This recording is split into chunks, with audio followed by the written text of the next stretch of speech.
In this video, we will investigate 3 types of exoplanet detection techniques and study the population of exoplanets that have been discovered.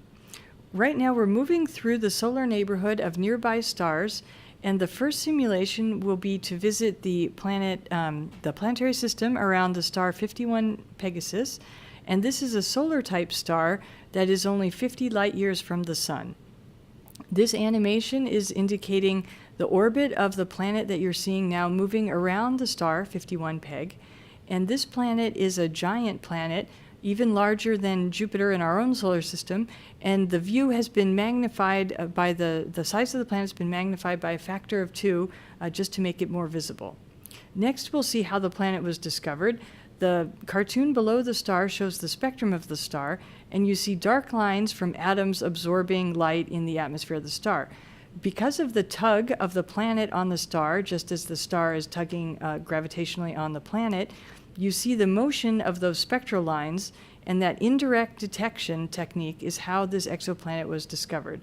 This is called the radial velocity technique.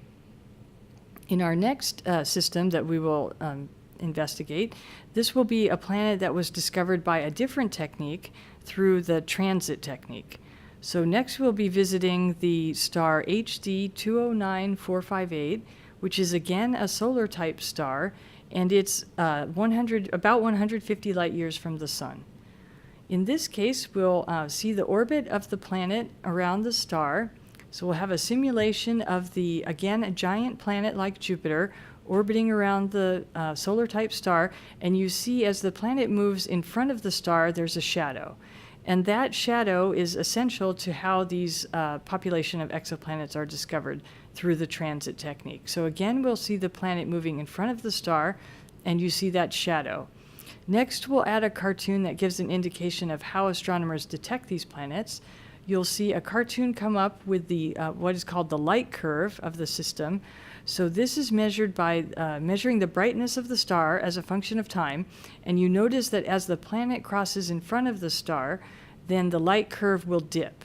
So here again, we see the planet moving closer and about to cross the star, and there you see the dip of the light curve as that happens.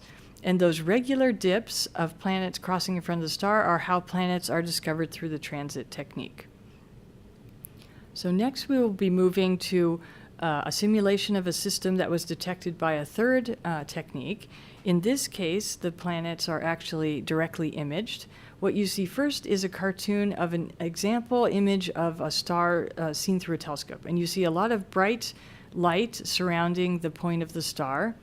And so next you see a more compact what is called the halo, that bright region around the star, making it easier to identify planets in that halo region. And finally, if a coronagraph is used to block the light of the star, then planets become visible. Those are the smaller points of light around the star. And we'll see actual images like that soon. So first we go to a cartoon that shows the 51 Aries system. This is a star that's about 100 light years from the Sun. And you see it has both rings of dust, and as we zoom in, we'll reach the region where a planet was actually imaged. You see that as the red giant planet imaged in the system between the two belts. And now you're seeing the actual astronomical images of the glow of that young Jupiter-like planet being imaged around the star. Next, we'll take a second look at the population of nearby stars in the solar neighborhood.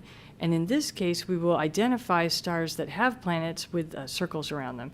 And you can see that the field of stars around the Sun is populated by many systems that are known to have exoplanets.